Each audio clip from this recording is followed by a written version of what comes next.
पंचकुला सहित हरियाणा के सभी 22 जिलों में बेसिक मासिक वेतन 35,400 रुपये दिए जाने की मांग को लेकर दूसरे दिन भी विभिन्न विभागों में कार्यरत क्लर्क कर्मचारियों का धरना प्रदर्शन रहा जारी। पंचकुला सेक्टर 5 धरनास्थल में अपनी मांग को लेकर लगातार दूसरे दिन भी लिपिक कर्मचारी हड़ताल पर बैठे रहे और हरियाणा लिपिक कर्मचारी एसोसिएशन के प्रदेश अध्यक्ष विक्रांत सेक्टर 5 धरनास्थल में अनिश्चितकाल धरने पर बैठे लिपिक कर्मचारियों के बीच पहुंचे और उन्होंने स्पष्ट किया कि जब तक हरियाणा के सभी लिपिक कर्मचारियों का बेसिक वेतन 35,400 नहीं किया जाता तब तक यह अनिश्चितकाल धरना पंचकुला सहित हरियाणा के सभी जिलों में जारी रहेगा। पंचकुला के सेक्टर 5 से अजय कुमार की रिपोर्ट। पूरे हरियाणा में जो क्लरिकल स्टाफ है वो एक बेसिक वेतन की जो है मांग कर रहे हैं।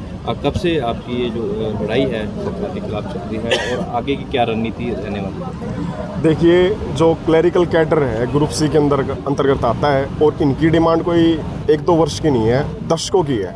1960 के दशक से लेकर जितने भी पे कमीशन आते रहे, उन पे कमीशन में ग्रुप सी के जितने भी पद थे उनका वेतनमान स्केल टू स्केल रिवाइज होता रहा।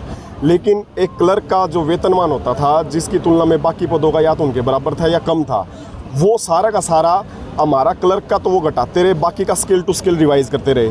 हमें कार्य समीक्षा के आधार पर जो वेतनमान है उस चीज़ की हमारी लड़ाई हो रखी है। हम ये सरकार से कह रहे हैं कि आपने जो हमारा अपने दस्तावेजों में रिकॉर्ड में काम दर्ज कर रखा है कि एक क्लर्क हरियाणा का क्या क्या करेगा, डायरी डिस्पैच रिकॉर्ड कीपर, वो फील्ड के अंदर और हेडक्वार्टर के अंदर वो चीज़ें अब नहीं रही जो 1960 के दशक में आपने दर्ज करी थी कि हरियाणा का क्लर्क ये करेगा और उसके अनुसार एफडी ने उसका वेतन निर्धारण कर दिया था। लेकिन सरकार के जो अपने पे कमीशन आते रहे उसके अंतर्गत सभी पदों का वेतनमान जो हमारे से बराबर था उनका आज हमारी तुलना में दुगना वेतनमान हो चुका है। उस संघर्ष, उस आर्थिक और मानसिक शोषण के खिलाफ हमारी लड़ाई है, जिसके अंदर हमने 18 जून को करनाल के अंदर रोष प्रदर्शन किया था और उससे पहले संवैधानिक तरीके अपनाते हुए जितने भी मांग पत्र जनप्रतिनिधि एमएलए एमपी और डीसी के द्वारा मुख्यमंत्री जी महोदय जी को भेजे थे, लेकिन हरियाणा सरकार ने उसकी तरफ कोई गौर नहीं किया। और 18 जून को मुख्यमंत्री महोदय के जो ओएसडी हैं बाटला जी और रेणुबाला मैडम है, उन्होंने कहा था कि 4 जुलाई तक मुख्यमंत्री महोदय के साथ सचिवालय में आपकी बैठक करवा देंगे, लेकिन वो सारा का सारा झूठ निकला। जिसके बाद पूरे हरियाणा के लिपिकीय वर्ग ने ये फैसला लेना पड़ा, क्योंकि आज तक लिपिकीय वर्ग गर्दन नीचे करके अपना काम करता रहता था, उसने अपनी आवाज़ कभी भी नहीं उठाई।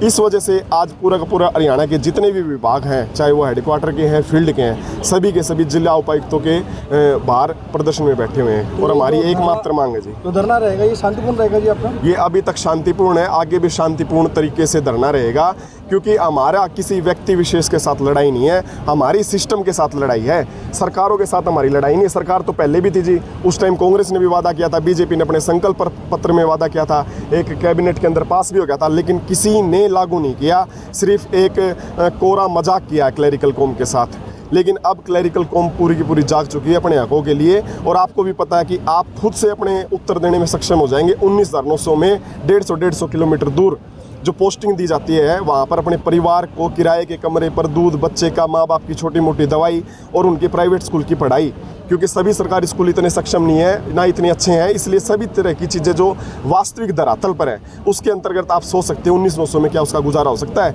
और काम का वो जैसा कि शनिवार रविवार उसको रात रात तक ईमेल देखनी पड़ती है।